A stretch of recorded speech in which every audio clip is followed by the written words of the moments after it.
18 horas. Notícias de Manaus, Amazonas, Brasil e do mundo.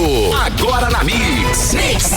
6 horas, 1 minuto em Manaus. Boa noite pra você em 100,7 aí na sintonia certa, no melhor Mix do Brasil. Juntos, começando mais uma semana e começando também mais uma edição do programa 18 horas. Até às 7 da noite, as principais notícias do dia. Eu, Karime Leão, com você. Boa noite, Karime. Tudo bem? Tudo certo? Boa noite, Carlão. Tudo ótimo. Muito boa noite pra você. E começo já agradecendo a sua companhia. Você sintonizado aqui em 100,7. Estamos ao vivo também lá no Instagram, na @18horasnews, e no YouTube também no @18horasnews. Boa noite. Mix. Vamos conferir os destaques do programa 18 horas desta segunda-feira. Segue apenas na promessa de Wilson Lima a revisão do decreto que reduz em 25% do IPI e prejudica a Zona Franca de Manaus.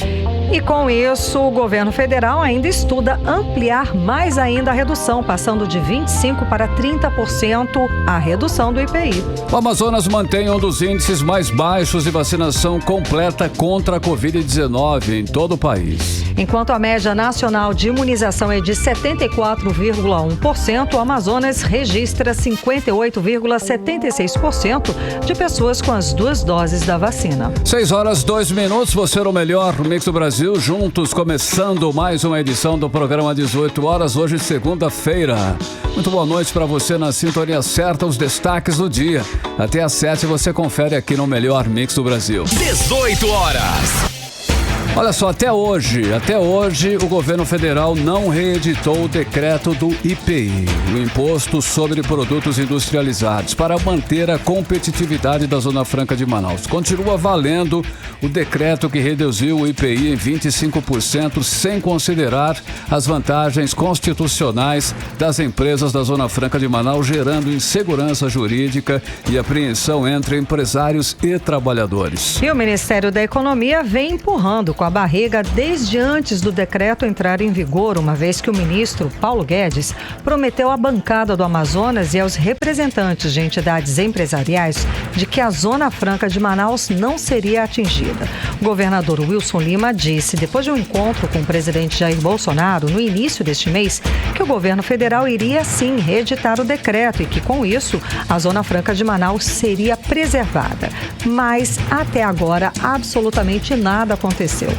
Então está criado o impasse, não é isso, Karime Leão? E diante desse impasse, trabalhadores do Polo Industrial de Manaus organizam um protesto contra o governo federal. O protesto foi destaque na sessão desta segunda-feira na Câmara Municipal de Manaus. A repórter Nathalie Moraes acompanhou a sessão e traz agora os detalhes. Trabalhadores da Zona Franca de Manaus programam para o próximo dia 28 de março uma manifestação contra o decreto do governo federal envolvendo o imposto sobre produtos industrializados. O decreto que reduz em 25% a alíquota, incluindo a Zona Franca de Manaus, põe em risco o modelo econômico do Amazonas e ameaça mais de 500 mil empregos diretos e indiretos só na área industrial. O governo federal prometeu reeditar o decreto e disse que excluirá da medida produtos fabricados na Zona Franca de Manaus. A decisão aconteceu após uma longa reunião da bancada amazonense na semana passada, liderada pelo senador Omar Aziz com o ministro da Economia, Paulo Guedes. Mas até agora nada foi feito. A informação do protesto foi confirmada pelo vereador Sassá da Construção Civil durante seu pronunciamento na sessão desta segunda-feira na Câmara Municipal de Manaus. Em tom de apoio ao manifesto na tribuna, o vereador Sassá apresentou um bloco de papel com mais de 10.400 assinaturas de trabalhadores das empresas do Polo Industrial de Manaus que pedem a revogação do decreto. As trabalhadoras e os trabalhadores que estão fazendo baixo-assinada, os cipeiros, os próprios funcionários, que o presidente prometeu ao governador que ia assinar o decreto em favor da Zona Franca de Manaus. E até hoje não saiu esse decreto favorecendo a Zona Franca de Manaus. E em qualquer momento, depois de 28, Raif Matos, a Zona Franca de Manaus, os trabalhadores podem parar a qualquer momento. Os trabalhadores e trabalhadoras vão parar a qualquer momento, em protesto e defesa do seu emprego. O parlamentar declarou que estará junto com os trabalhadores no protesto previsto para o dia 28 de março, a próxima segunda-feira. Nesta quinta-feira, o vereador vai comunicar oficialmente ao Ministério Público do Amazonas que os trabalhadores do Distrito Industrial vão paralisar por conta própria e que a Câmara Municipal de Manaus vai apoiar esta decisão. Nathalie Moraes para o 18 horas. Você está ouvindo 18 horas. Bom, o fato é que o decreto da redução do IPI está em vigor desde o mês passado, quando foi publicado no Diário Oficial da União. Depois disso, o próprio ministro Paulo Guedes declarou que o governo federal estuda ampliar a redução de 25% para 35%, o que seria ainda mais desastroso para a economia amazonense, especialmente para os municípios, que teriam redução brusca nos repasses do Fundo de Participação dos Municípios. Karine, essa demora toda para recompor aí as vantagens da Zona Franca de Manaus não tem justificativa nenhuma. Há sim uma má vontade do ministro Paulo Guedes contra as indústrias incentivadas do Amazonas e já faz muito tempo isso, hein? E isso vem sendo desde a posse do ministro há mais de 3 anos. Em várias entrevistas, inclusive, Paulo Guedes criticou duramente a política de incentivos da Zona Franca de Manaus e deixou bem claro, hein? Ele deixou bem claro que se dependesse dele, a Zona Franca deixaria de existir. Ele sempre reforça e comenta isso, né, Carlão? O correto que seria uma ação aqui do governo do estado do Amazonas. Seria o governador Wilson Lima entrar com uma ação direta de inconstitucionalidade no Supremo Tribunal Federal contra esse decreto, por ferir a Constituição brasileira. Os incentivos da Zona Franca estão na Constituição e que não podem ser alterados num decreto. O governador chegou até a anunciar a ação, mas arquivou para não entrar em choque com o presidente da República. Ele deixou bem claro que prefere ficar de boas com o presidente e a Zona Franca de Manaus que lute, né, Carlão? Vai pro brejo, se depender dele. O governo está mais preocupado, Karine, com a reeleição do que com o esvaziamento do nosso polo industrial e perda aí de milhares de empregos, com reflexos extremamente negativos, inclusive para a economia amazonense, para o Brasil e para muita gente, né, Karine? 6:08, você no melhor mix do Brasil. Entrevista do dia. E vamos seguir falando sobre o decreto que reduziu o IPI em 25% e deixou a Zona Franca fragilizada. Vamos conversar com o presidente da Eletros, Associação Nacional dos Fabricantes de Produtos Eletroeletrônicos, José Jorge Júnior. Muito boa noite, seja bem-vindo ao programa 18 horas. Então, daqui a 5 dias, esse decreto faz 1 mês que está em vigor. E até agora, nada de excluírem a Zona Franca como foi prometido, né? Como é que fica o empresariado diante desse impasse, diante dessa insegurança jurídica? Boa noite. Boa noite, Karine. Boa noite, Carlos. Boa noite a todos os ouvintes da Rádio Mix. A gente fica apreensivo, né? A gente acredita que o governo federal vá fazer a sua reavaliação dessa decisão. Já foi apresentado em várias oportunidades quais são os riscos e prejuízos dessa medida para a Zona Franca de Manaus e dissemos até mais, o que poderia ser feito de melhor ainda, havendo a excepcionalidade da redução do IPI para a Zona Franca de Manaus. Então, a gente está apreensivo e aguardando, acreditando que o governo federal vai fazer a revisão. A gente está conversando muito com eles. A gente nota que está tendo ali algum tipo de dificuldade na operacionalização, mas enquanto isso a gente está muito apreensivo, porque os dias vão passando e de fato nada ainda foi resolvido. Acontece, a gente espera que esta semana aconteça algo positivo, né? Ok. O empresariado, ele já tem aí um estudo que mostra o real impacto dessa redução do IPI sobre as vantagens comparativas na Zona Franca de Manaus? Já tem um estudo apresentando esses números? O que acontece, Carlos, não há um estudo padrão. Sim. Cada produto, como é que funciona na Zona Franca de Manaus a questão dos incentivos fiscais? Cada produto tem a sua política industrial. né? Tem o seu processo produtivo básico, tem uma política de CMS, tem uma política de IPI, tem uma alíquota de IPI, uma alíquota de II, e dentre isso daí você ainda tem cada empresa com a sua política de negócio. Okay. Então, o que se tem é um cenário amplo de escopo de incentivos fiscais. Em cima disso, você trabalha. Agora, cada produto tem a sua particularidade, cada empresa também tem a sua particularidade. Peraí, Jorge, então qual é o que está impactando? É porque você está desconstruindo esse escopo maior. Você desconstrói a base.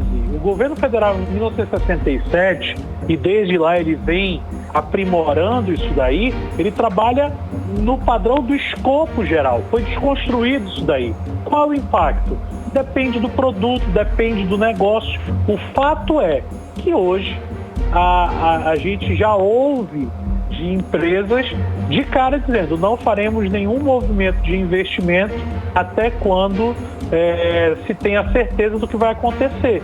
Se vai ter a excepcionalidade da redução do IPI, do aumento do IPI, para a Zona Franca de Manaus, ou se vai continuar do jeito que está. Tomada essa decisão do governo federal de não fazer a revisão, aí sim as empresas vão trabalhar individualmente com os seus produtos para verificar o que é viável de continuar produzindo no Brasil ou não. Por quê? Porque esta medida, isso é importante dizer, Carlos, esta medida não vai transferir negócios para outros estados. Esta medida transferirá negócios para outros países, porque a medida beneficia, faz com que o produto importado fique mais competitivo no Brasil. O empresário vai ganhar mais dinheiro fabricando fora do Brasil do que dentro. Ou seja, a gente vai exportar emprego para outros países. É esse ponto que a gente tem falado muito aqui, porque as pessoas falam a respeito do modelo, exato, modelo Zona Franca, só que não perde apenas o Estado, perde o país inteiro.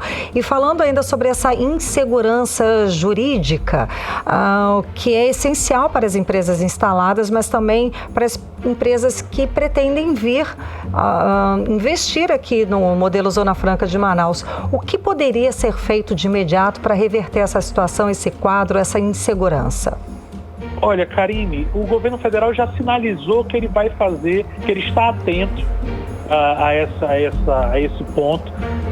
Claramente ele está buscando sim uma solução, não podemos ser levianos e nem ser injustos quanto a isso. A gente tem visto também uma movimentação e uma atuação muito forte da Bancada Federal do Amazonas e do próprio governo do estado. Ocorre que o tempo está passando, a gente precisa que seja tomada a decisão o quanto antes. Lógico que a gente não quer a pressa, a gente quer a melhor decisão, mas a gente precisa que o quanto antes a gente tenha uma definição. Quanto mais o tempo passa, mais insegurança, como você muito bem colocou, Karine, a gente fica à mercê dessa insegurança. E tudo que o empresário precisa, no momento de... Vejamos, a gente está numa crise econômica ainda. Segurança. Isso, perfeito, Carlos. A gente precisa de previsibilidade, saber o que vai acontecer não só amanhã, mas também daqui a um mês, daqui a um ano, daqui a 5 anos e 10 anos, né? E também a segurança, que é a famosa segurança jurídica, quer dizer, essas regras estão estabelecidas e elas não serão mudadas do dia para o outro. Isso a gente não está tendo nesse momento. Então a gente precisa a recomposição desta segurança jurídica e da previsibilidade. Ok, o senhor falou aí dessa celeridade que tem para resolver essa situação de uma vez. O senhor inclusive falou que uma ação de inconstitucionalidade seria interessante. O que o senhor acha? Já deveria fazer isso imediatamente ou ainda temos outras alternativas a serem tomadas antes? Olha, essa ação direta de inconstitucionalidade, eu acho que ela tem que ser apresentada pelo governo do Estado, pela Assembleia Legislativa, salvo engano.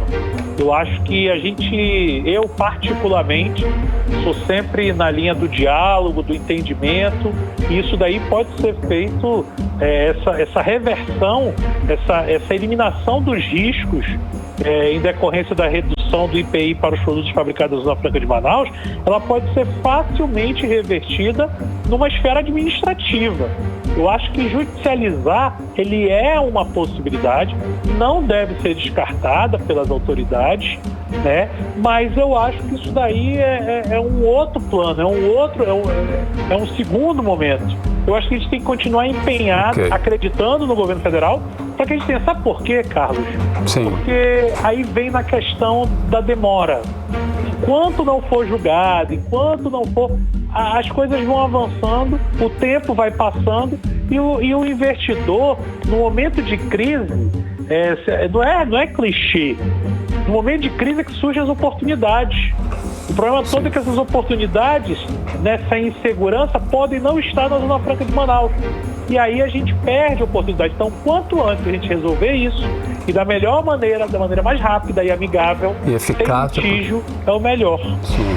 Ok, presidente, para finalizar, a gente falou da situação da crise provocada pela pandemia, crise econômica mundial. Agora estamos num cenário de guerra, a invasão da Rússia na Ucrânia. O que essa guerra, o que essa situação configura de prejudicial para a Zona Franca de Manaus?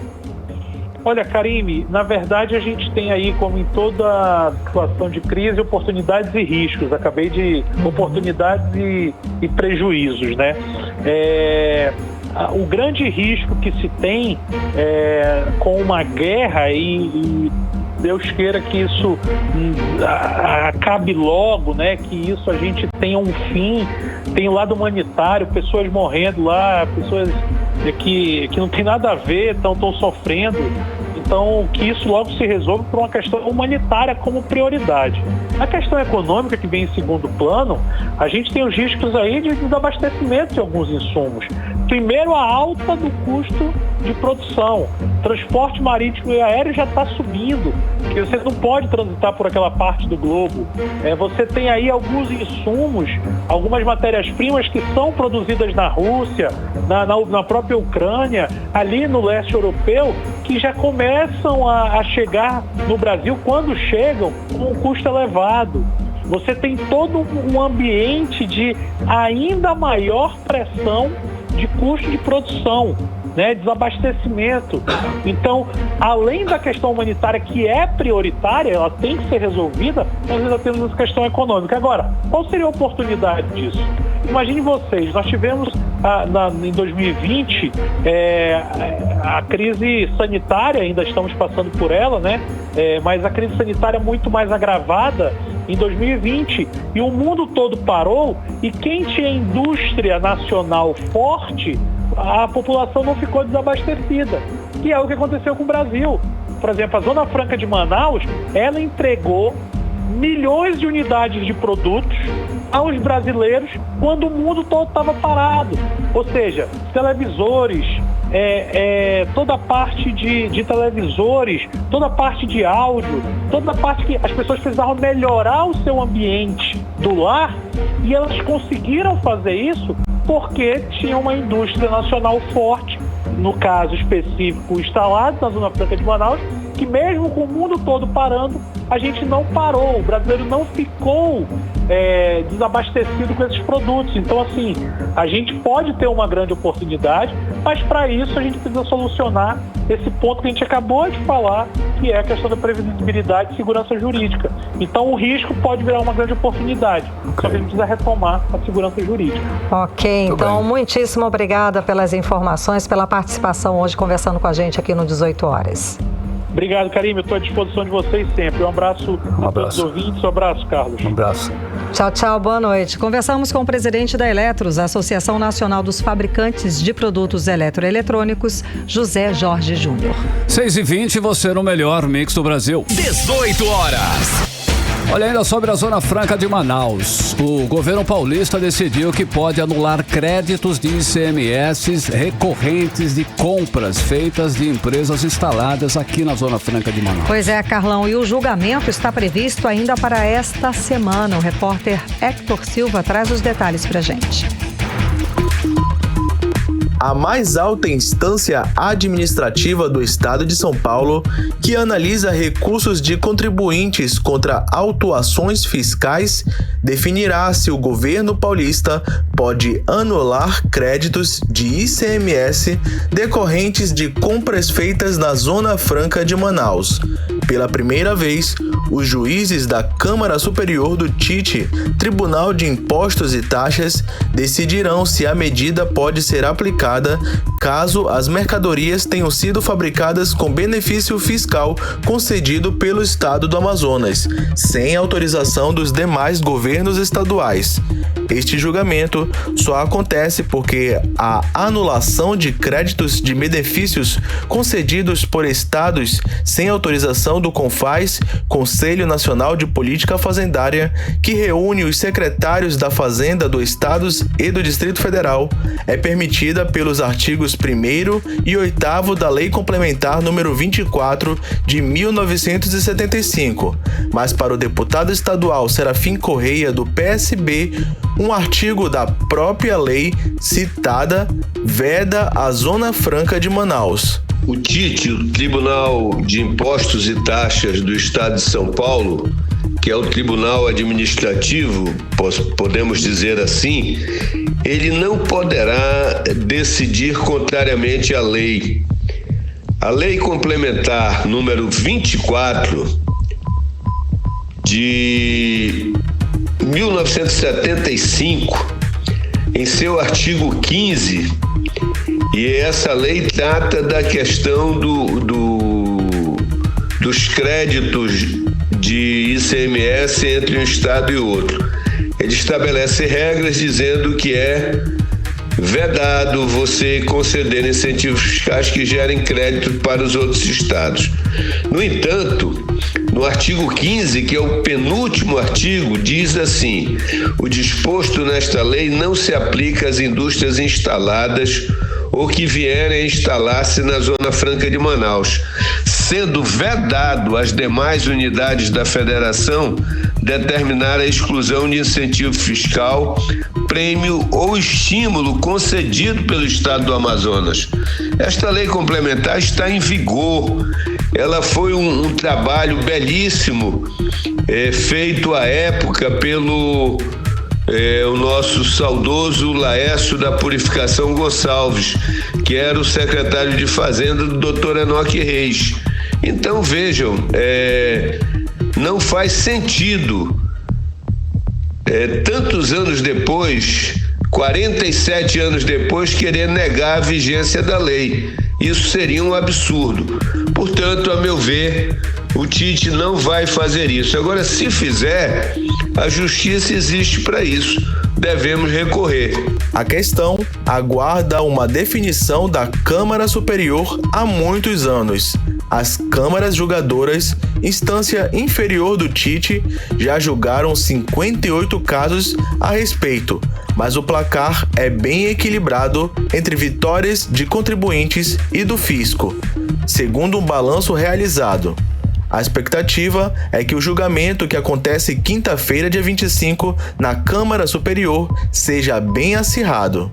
Hector Silva, para o 18 Horas. Você está ouvindo 18 Horas. E viajar para o Amazonas ficou ainda mais caro esse ano de 2022. Seja de barco pelo interior do estado ou de avião. Os preços assustam e o pior é que vem mais aumento vindo por aí. Calimilhão, isso porque as principais companhias aéreas do país devem aumentar nas próximas semanas o preço das suas passagens. A alta segue o curso de subida do preço dos combustíveis no mercado internacional, resultado do encarecimento das commodities desde a escalada do conflito entre Rússia e Ucrânia. E a Associação dos Navegadores aqui do estado do Amazonas também anunciou um reajuste nas tarifas das embarcações. Os detalhes a gente confere agora na reportagem de Nathalie Moraes. O aumento no valor dos combustíveis causado pela invasão na Ucrânia deve afetar quem pretende viajar nos próximos dias. Segundo as companhias aéreas e a Associação do Setor, a expectativa é que as passagens fiquem ainda mais caras, viagens sejam adiadas e seja mais difícil incluir novos destinos. Aqui, o preço das passagens de barco para os municípios do interior do Amazonas também devem sofrer um reajuste.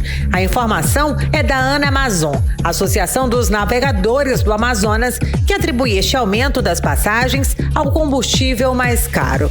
A calha do Alto Solimões deve ser uma das mais afetadas. O motivo é a distância até a nossa capital, Manaus. Uma viagem para o município de Tabatinga, por exemplo, chega a durar cerca de 7 dias. E o consumo de diesel da embarcação é de 26 mil litros por semana. Para a presidente da associação, Raílgila Souza, não tem como evitar este reajuste. Ela afirma que, além do valor da passagem, o frete também sofrerá alterações no preço. O município de Manaus até Tabatinga, esse percurso de viagem é 7 dias. Hoje ela está pagando em média de R$450, é a média que eles pagam. E esse valor, ele vai dar um aumento, então para que não ocorra apenas o reflexo na passagem, nós precisamos também aumentar o valor do frete. Ao longo desta semana, a Associação dos Navegadores do Amazonas segue em reuniões com os donos de embarcações de todas as calhas. A previsão é que o novo valor das passagens seja reajustado ainda nesta semana. Esse aumento nos preços também encarece o principal combustível para a aviação, o querosene de avião. Segundo o presidente da Associação Brasileira das Empresas Aéreas, Eduardo Sanovski, o encarecimento do combustível gera impacto na retomada das operações aéreas e inviabiliza os destinos mais caros, como na região amazônica. Além disso, a alta dos combustíveis deve impactar o transporte de cargas e toda a cadeia produtiva do turismo. O querosene de aviação subiu no ano passado quase 70%, enquanto a gasolina e o diesel e o gás de cozinha subiram aproximadamente 50%, o que também já é muito. Isso impacta todas as regiões do Brasil, impacta mais fortemente a Amazônia, porque a demanda na Amazônia é menor. Como a população é menor, a capacidade de consumo, portanto, o número de passageiros é menor. O custo dispara no Brasil inteiro. Quando você tem menos gente para dividir esse custo, o custo acaba ficando ainda maior. Vão pesar na composição do preço da passagem, o preço dos combustíveis, do dólar e também dos commodities. Esse aumento brutal do preço do barril de petróleo, dado agora pela guerra na Ucrânia, pega o querosene de aviação por conta da prática da Petrobras dolarizar todo esse custo, ela cobra em dólares, a gente está pagando em dólar, e acaba fazendo com que isso chegue no final do dia no preço dos bilhetes. À medida em que esses preços sobem, a capacidade de consumo das pessoas tem um limite. Portanto, é bastante possível que isso faça com que menos gente viaje ou que as pessoas viajem menos. Em nota, a Gol informou que, diante do aumento nos combustíveis, o aumento no preço das passagens aéreas é inevitável, mas ainda não é possível determinar de quanto será este aumento. Já a Latam informou que alguns voos que estavam programados para os próximos meses e os novos de destinos previstos foram adiados para o terceiro trimestre deste ano. De acordo com a companhia aérea, a atitude teve que ser tomada por conta do alto preço do querosene de aviação, resultado da guerra na Ucrânia. Nathalie Moraes para o 18 horas. Você está ouvindo 18 horas. Não tem por onde correr, gente. Praticamente tudo teve reajuste. O super aumento dos combustíveis pressionou para cima os preços dos alimentos, serviços, transportes, enfim, de tudo, né, Carlão? Sim, Karime. Esses aumentos aí, é claro, vão continuar acontecendo aí até os preços dos combustíveis voltarem a patamares normais. Embora eu nunca vi no Brasil... do que patamar normal seria esse, Eu nunca vi no Brasil coisa que sobe e depois desce, mesmo que, sei lá, um suposto patamar normal talvez aconteça. diminui estabilize um pouco depois agora, desse conflito, dessa guerra lá na Ucrânia e de repente não aumente tanto mais. Agora baixar é difícil. Baixar não vai baixar não, né, Bom, gente? 6 horas e 30 minutos, você no melhor Mix do Brasil. Mix. Vamos agora falar dos bastidores da política local com a repórter Artemisa Gadelha. Muito boa noite, Artemisa. Tudo bem? Então, Amazonino Mendes chegou neste domingo. Como é que ficou a filiação dele? Vai começar mesmo a corrida eleitoral ou ainda é mantido aí algum suspense? Boa noite. Boa noite, Karime. Boa noite, Carlão. Boa noite a todos que acompanham o programa 18 horas. Suspense até certo ponto, como você mesma disse, né, Karime? Então, Amazonino chegou neste domingo, já está em Manaus, e isso é um indicativo que já foi batido o martelo, sim, da filiação dele. E qual será a legenda? Várias suposições. Se falou, inclusive nós falamos muito na semana passada, na filiação ao Cidadania, Confederação do PSDB, reunindo aí os dois partidos. Deu até racha, lembram? Entre o presidente do PSDB, ex-senador e ex-prefeito Arthur Neto, que manifestou que gostaria de Amazonino Mendes como pré-candidato ao governo pelo Partido Tucano. Mas o senador Plínio Valério entrou nesse cabo de guerra e afirmou que seria ele o candidato pelo PSDB. Arthur ganhou apoio nacional do partido para definir as alianças para as eleições deste ano, mostrando aí força política e que ele teria vencido essa queda de braços. Se comentou também a ida de Amazonino a vários partidos, dentre eles Partido Verde e ainda a sua possível permanência no Podemos, partido pelo qual Amazonino disputou as últimas eleições municipais.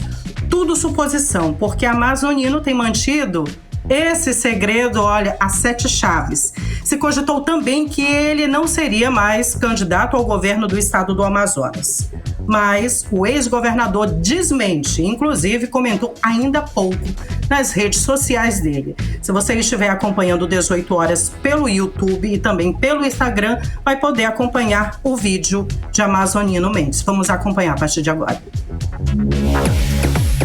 Serei candidato para ganhar contigo, não com o dinheiro do povo, não com essa falta vergonhosa, essa nódoa que enxovalha o Amazonas, já nos colocou nas páginas nacionais a existência de um governador que é réu e que não tem nada a ver com a vida do povo amazonense.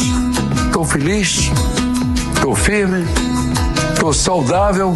A única coisa que dizem do Negão é que ele está velho. Mas o velho é bom. Um abraço. Beijão para as crianças. Para você, meu amigo ou minha amiga. Vocês já arrancaram meu coração. Meu coração é de vocês. É teu, meu coração. Você está ouvindo 18 horas. Ouvimos então o pré-candidato ao governo do estado do Amazonas, Amazonino Mendes. A assessoria dele comentou que o anúncio ficará para para essa sexta-feira, dia 25 de março. E que apesar do martelo batido, ainda é preciso negociar a composição das chapas. Lembram que eu falei na semana passada sobre a jogada de cobertura no xadrez? Aquela que obstrui a ação do adversário, colocando uma peça entre o rei e a peça agressora? Bem por aí. Como diz no bordão popular, entendedores entenderão. Karime e Carlão. Ok, Artemisa, olha só, você falou aí do ex-prefeito Arthur Neto. Eu gostaria de saber, ele já marcou aí o lançamento de sua pré-candidatura, Artemisa?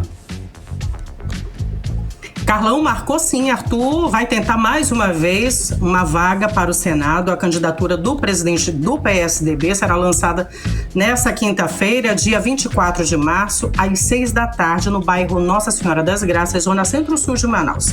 Entre os convidados, lideranças políticas, autoridades do Estado, claro, filiados do PSDB, também do Cidadania, já que se unem para federar, e amigos também de Arthur Neto. E todos estão se perguntando, será que Plínio Valério vai participar do lançamento depois desse racha? E se amazonino participar, isso indica a candidatura dele pelo Cidadania com federação com PSDB? Bom, vamos aguardar. Karime Carlão. Artemisia, já tem candidato aí usando cultos religiosos como palanques políticos? É isso? Isso pode? Não caracteriza aí uma campanha eleitoral, uma propaganda eleitoral antecipada? Pois é, Karime, vamos primeiro entender o caso. Se passou com o pré-candidato ao Senado, Coronel Menezes. Eu conversei com o ex-superintendente da SUFRAM esta tarde. Ele disse que foi convidado pelo apóstolo René Terranova para o Congresso de Honra da Igreja Evangélica Ministério Internacional da Restauração, com sede na Ponta Negra, zona oeste de Manaus. Bom, segundo ele, ainda durante o culto, ele teria recebido uma ligação do presidente Bolsonaro. Bolsonaro pediu então para falar com o apóstolo René, mas o mesmo estava no palco. E foi então que foi feito aí videochamada que foi mostrada para mais de 7 mil fiéis. Bolsonaro fez promessas superficiais para o grupo religioso e disse defender uma pauta cristã contra o aborto, em favor da família, contra, inclusive, a legalização das drogas e pela defesa das crianças na sala de aula. Para muita gente, isso foi visto como campanha antecipada. Para completar, no último sábado, pelo menos 1.000 veículos foram adesivados em uma ação do movimento de direita Amazonas, na zona sul de Manaus. Coronel Menezes estava com o capitão Alberto Neto, ambos do PL, bolsonaristas, como todo mundo sabe. Os dois participaram ali da adesivagem e com frases, as seguintes frases: estou com Menezes e Bolsonaro, #2022. Eu conversei com a advogada Maria Benigno, que ela é especialista em direito eleitoral. Segundo ela, essas ações configuram, sim, propaganda antecipada. Vamos ouvi-la. É nitidamente propaganda eleitoral antecipada. Para que ele seja punido, depende de uma representação. A representação ela pode ser formulada por um partido político, já que ainda não podemos falar em pré-candidatos, ou o próprio Ministério Público Eleitoral. Se alguém não se sentir à vontade de fazer a denúncia diretamente, pode procurar o site do Ministério Público Eleitoral e fazer uma denúncia, por escrito virtualmente, e o próprio Ministério Público Eleitoral vai representar no caso, o Menezes na Justiça Eleitoral, requerendo que ele seja punido por essa conduta de propaganda eleitoral antecipada. Você está ouvindo 18 horas.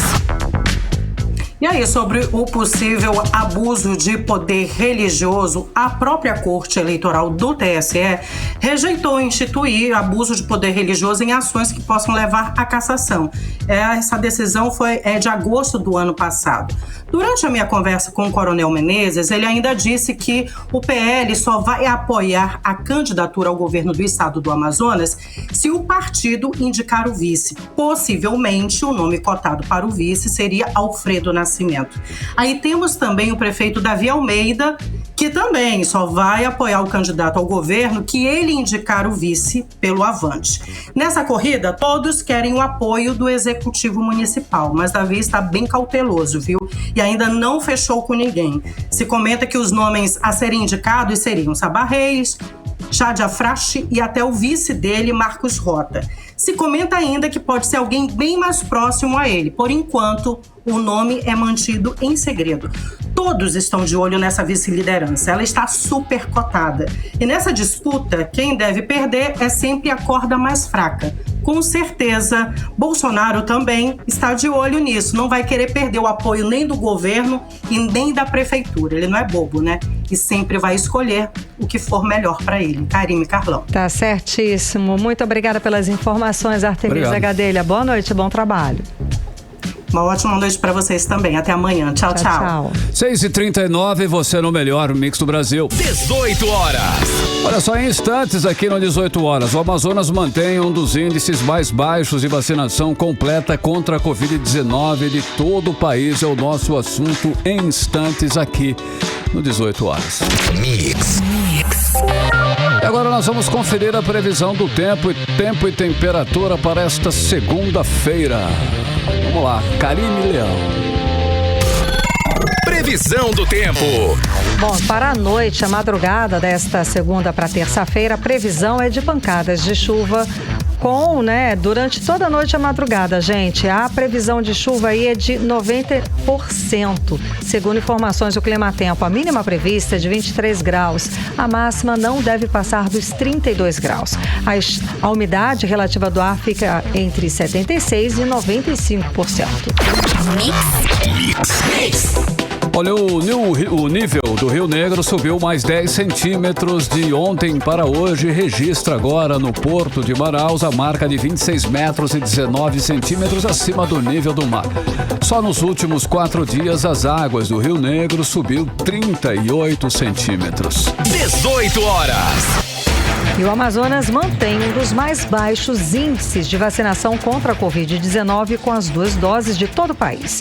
Enquanto a média nacional de imunização com as 2 doses é de 74,1%, o Amazonas registra 58,76% de pessoas completamente vacinadas. Karine, olha só, para o cientista Lucas Ferrante, isso é um perigo, especialmente em meio à retirada das máscaras no estado e ao surgimento da nova variante no país. Os detalhes vamos conferir agora na reportagem de Odineia Araújo.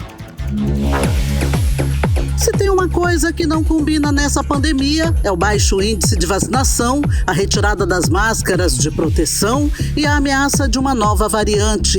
E é esse cenário que temos hoje no Amazonas, segundo reportagem do UOL.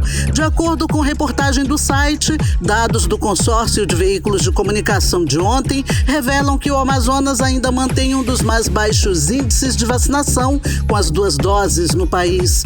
São 58,76% da população imunizada com as 2 doses ou mais da vacina da Covid contra 74,1% da média nacional.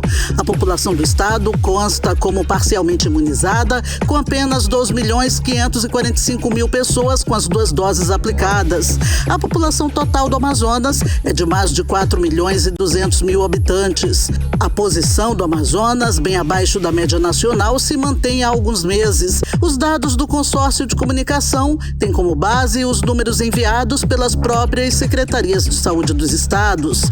Para o cientista Lucas Ferrante, a baixa vacinação representa um perigo, especialmente com o decreto do governo do Amazonas, que permite a retirada das máscaras em locais abertos e o surgimento da variante Deltacron aqui na região norte. É extremamente preocupante porque o Amazonas ainda registra limiares medíocres de vacinação, uma vez que conforme as variantes vão mutando e surgindo novas variantes, tanto a primeira dose quanto a segunda dose vão se tornando cada vez menos eficazes, tornando necessário a terceira dose, a dose reforço. Então, de fato, a população protegida contra as atuais variantes que circulam é a parte da população apenas que tomou a dose reforço.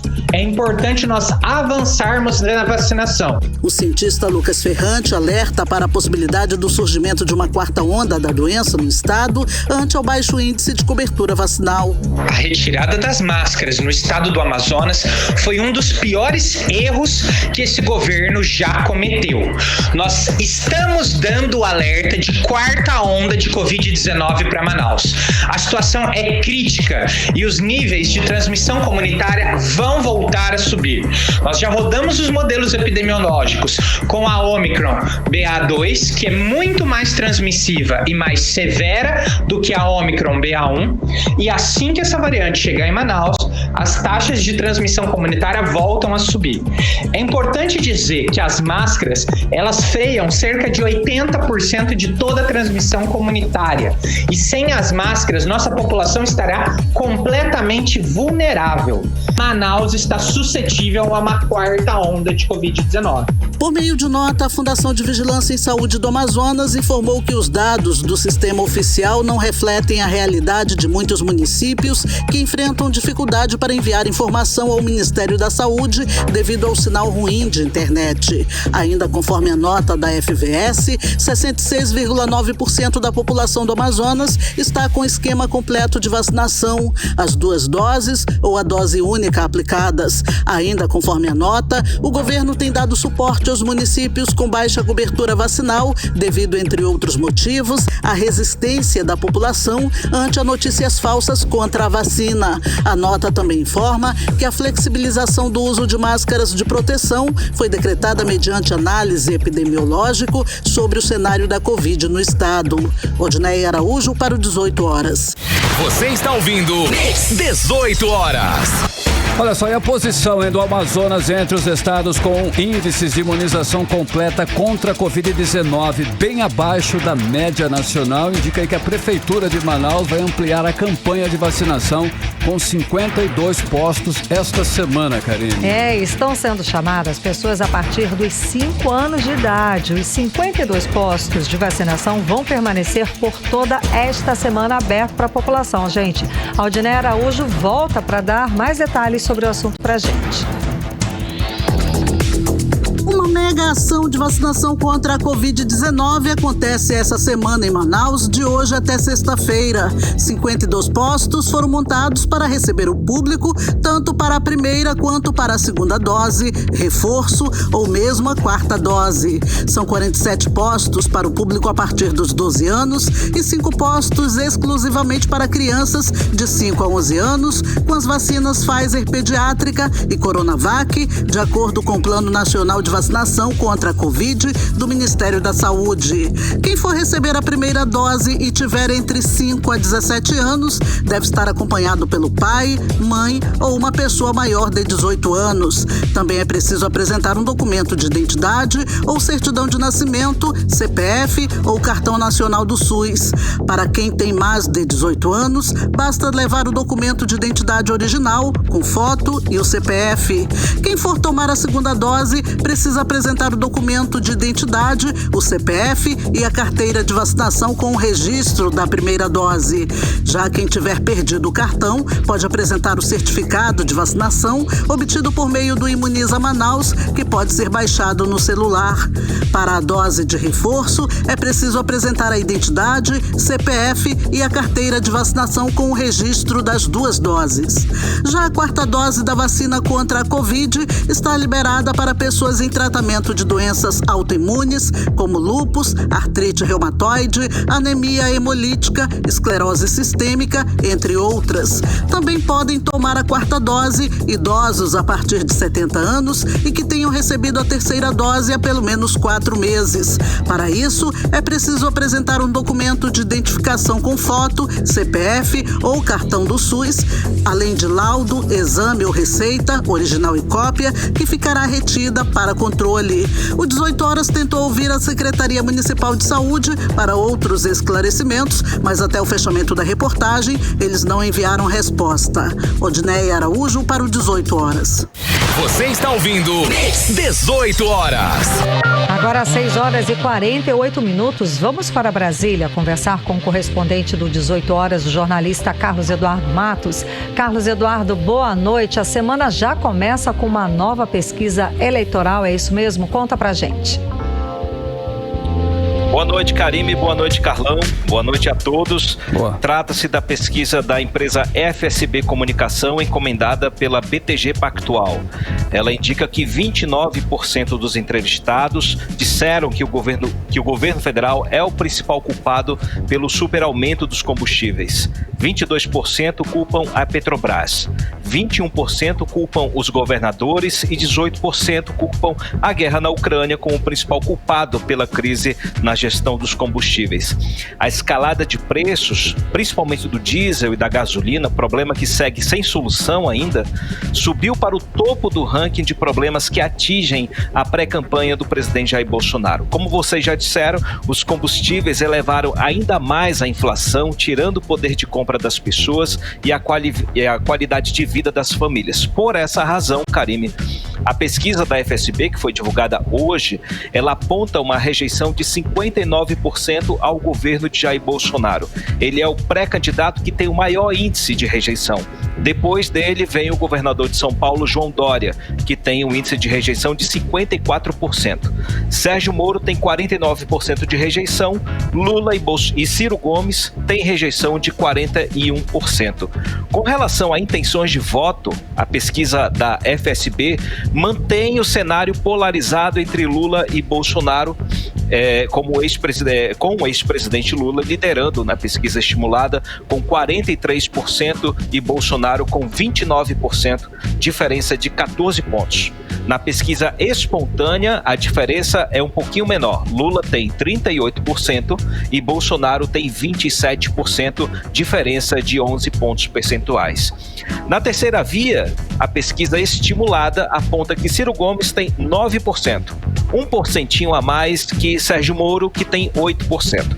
Ambos estão chegando na casa dos 10%, mas ninguém ultrapassa essa marca. Isso é muito ruim porque a pesquisa aponta que 11% dos entrevistados não irão votar nem em Lula e nem em Bolsonaro. Ou seja, nenhum dos candidatos da terceira via consegue cativar esse público que segue indeciso. A pesquisa também apontou, Karime e Carlão, que 59% dos entrevistados que recebem o Auxílio Brasil, que é o principal programa social do governo, disseram que vão votar no ex-presidente Lula. E apenas 17% disseram que vão votar em Bolsonaro. Importante ressaltar, Karime, que o governo vai gastar esse ano 98 bilhões de reais em programas sociais e também vai deixar de receber 54 bilhões por causa de renúncias e de incentivos fiscais.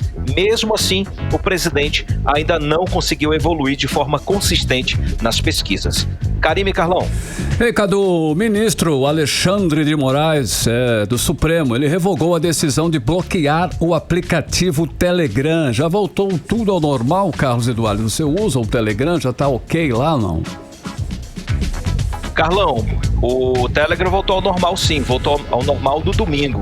Eu não tenho conta no Telegram, eu uso o WhatsApp, não há necessidade disso. Mas tá normal. Carlão, esse assunto tá normal. Esse assunto é muito importante porque tem muito dinheiro, inclusive muito dinheiro público, envolvido na indústria das fake news, e o Telegram é a principal plataforma de divulgação das fake news. Nesse fim de semana, o ministro do STF, Alexandre de Moraes, voltou atrás da própria decisão dada na quinta-feira e revogou o bloqueio do aplicativo Telegram em todo o Brasil. Ele havia mandado bloquear depois que o aplicativo não respondeu a nenhum dos ofícios do TSE, ficando de fora do acordo de boas práticas nas eleições. E depois que o ministro tomou uma medida extrema, a resposta veio ali rapidinho. O Telegram cumpriu com algumas exigências, mas ainda não tem escritório no Brasil. Passado esse episódio que quase desmontou a estratégia de comunicação do vereador Carlos Bolsonaro, o presidente Jair Bolsonaro reagiu dizendo que sofre perseguição e que o STF está cometendo crime. Vamos ouvir o que ele disse para uma rádio lá de São Paulo.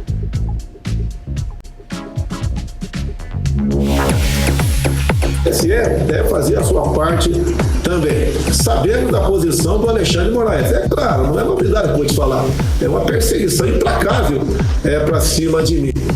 Tivemos momentos difíceis no ano passado, quando o TSE julgou, a possibilidade da cassação da chapa Bolsonaro-Mourão por fake news.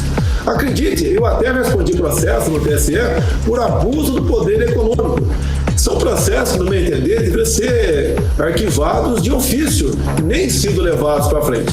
E nós sabemos o que eles querem, tá? O que alguns querem aqui no Brasil, não são todos, nem é uma instituição. O que alguns querem eu fora de combate e, obviamente, o Lula eleito. Bem, pode ter certeza, Nós, dentro das quatro linhas, temos como fazer com que o processo caminhe dentro da normalidade aqui no Brasil. Você está ouvindo 18 horas. A gente acompanhou aí a fala do presidente Jair Bolsonaro a respeito desta polêmica desse fim de semana do Telegram, Carlos Eduardo? Isso mesmo, Karime. O fato é que o aplicativo Telegram segue funcionando no Brasil e ainda servindo de base aos grupos extremistas, viu? Que seguem compartilhando fake news, conteúdos racistas, homofóbicos, nazistas, entre outros conteúdos ilegais. Afinal, o Telegram ainda é um aplicativo que tem políticas de privacidade, que, aliás, é isso mesmo, que tem política de privacidade livre, mas não tem política de responsabilização do usuário.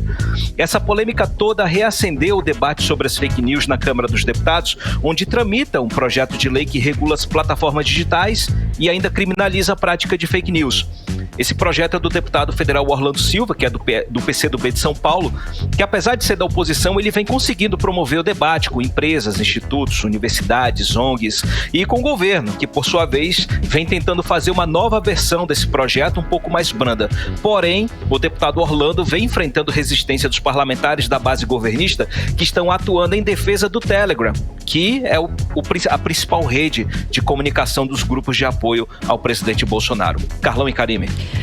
Cadu, a gente já sabe aí os pré-candidatos à presidência, só que agora a corrida é para os vices e Bolsonaro parece que já tem um nome, né? Que é o Carlos Eduardo, perdão, já tem o nome dele, Carlos Eduardo? Já temos um outro militar, não é? O número 2, Não, eu não vou ser o candidato a vice por enquanto não. Não é militar, não é não? Não, sou militar. Exato, não tem o perfil. É verdade. Ô, Karime, antes de falar do núcleo bolsonarista, eu vou falar do PT, que na parte do PT tudo indica que os conflitos internos estão ali resolvidos ou em vias de resolver, porque o partido agendou já para o dia 9 de abril o lançamento em São Paulo da chapa Lula-Alckmin para a disputa presidencial. Já a filiação de Geraldo Alckmin ao PSB vai acontecer no dia 23, depois de amanhã, também em São Paulo, mas sem a presença de Lula. Parece que a aproximação de Alckmin a Lula, dois personagens distintos e por muito tempo antagônicos, não afetou a liderança do ex-presidente nas pesquisas de intenção de voto, que esse era o grande temor da ala de esquerda, digamos assim, de dentro do PT, o núcleo mais duro. E ainda falando sobre a esquerda, o Guilherme Boulos decidiu que vai disputar uma vaga a deputado federal por São Paulo e não vai mais disputar a presidência da República e nem o governo de São Paulo. Ele abre caminho para Lula e Haddad, que passam a ter o apoio do PSOL. Uma notícia importante dessa movimentação da esquerda.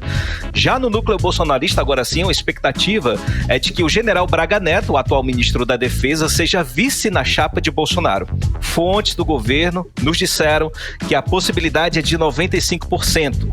O presidente Bolsonaro falou sobre isso hoje em uma entrevista, sinalizando a preferência dele por Braga Neto. Agora, o próximo passo vai ser definir para qual partido do Centrão o general vai se filiar.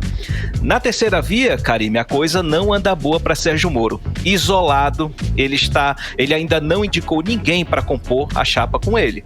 E no núcleo de pré-campanha está ocorrendo baixas importantes. A jornalista Cristina Salles, renomada aqui em Brasília, que acompanha Sérgio Moro desde quando ele era ministro da Justiça, pediu demissão por motivos de saúde, mas ela saiu se queixando dos rumos da campanha. Outro que saiu foi o fotógrafo Sérgio Dutti, é um expoente do fotojornalismo aqui em Brasília, também pediu para sair do comitê de Sérgio Moro. A situação caótica dele chamou a atenção do PSDB, que nesse fim de semana chamou o Sérgio Moro para conversar e tentar viabilizar uma aliança com o Podemos. Na verdade, o PSDB está tentando unificar os partidos da terceira via em torno de um só candidato, que seria Sérgio Moro. Essa aliança envolve PSDB, MDB, União Brasil e, quem sabe, o Podemos. Mas a senadora Simone Tebet, do MDB, que já está muito atenta aos movimentos, diz que não aceita serviço de ninguém, nem de Sérgio Moro. Esses foram os bastidores da nossa disputa. Muitíssimo obrigada. Boa noite, bom trabalho. Tchau, valeu, tchau. gente. Um abraço. Tchau, tchau. 6h58. 18 horas. Pessoal, o governador Wilson Lima prometeu entregar 100 quilômetros prontos da M010 até o final do ano passado, o que ainda não aconteceu, Karime. Pois é, 6 meses depois dele anunciar o início da obra, o governo do Amazonas pagou menos de 10% do contrato para a reforma dos 250 quilômetros da M010, a rodovia Manaus-Itacoatiara. As informações estão no portal da Transparência do Estado. Olha só, vale lembrar que o anúncio do começo da obra foi feito em agosto de 2021, quando o governador prometeu a geração de 10 mil empregos com a obra, o que também não aconteceu. Ainda de acordo com o portal da Transparência, até esta segunda-feira foram pagos para as empreiteiras que formam o consórcio AM010 33,4 milhões de reais do total dos 366 milhões de reais reservados para a reforma da estrada. Mix. 6h59, vamos atualizar os números da Covid-19 no estado com Karime Leão.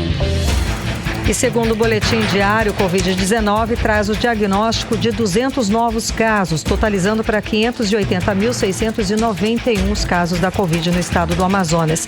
Não há registro de mortes neste boletim, portanto, permanece o total de 14.147 as mortes no estado do Amazonas. 7 horas em ponto. Seguimos para o editorial 18 horas. Editorial 18 horas. Na semana passada, o governador Wilson Lima prometeu um pacote de obras de 1 bilhão e 100 milhões de reais. Segundo ele, a promessa é de gerar 28 mil empregos diretos e indiretos. No ano passado, em julho, ele também anunciou um pacote de obras de 1 bilhão de reais. Com a promessa de gerar, atenção, 123 mil empregos diretos e indiretos. Também no ano passado, ele disse que a obra de recuperação da estrada para Itacoatiara ia gerar 10 mil empregos. A obra está bem devagar e só recebeu menos de 10% do dinheiro. Somando tudo, aí só nos últimos 8 meses o governador prometeu mais de 150 mil empregos. Praticamente um novo polo industrial de Manaus em empregos. Mas tudo ficou até agora só no papel, no discurso e na propaganda. As obras prometidas ainda não decolaram e os trabalhadores do Amazonas enfrentam um desemprego e o maior índice de endividados do Brasil. 18 horas. 7-1, Karime, finalizamos mais uma edição do 18 horas. Boa noite. Boa noite, um beijo, até amanhã. Continuem bem, continuem em 100,7, até amanhã. Você ouviu 18 horas. As notícias do Brasil e do mundo. De volta amanhã. Mix.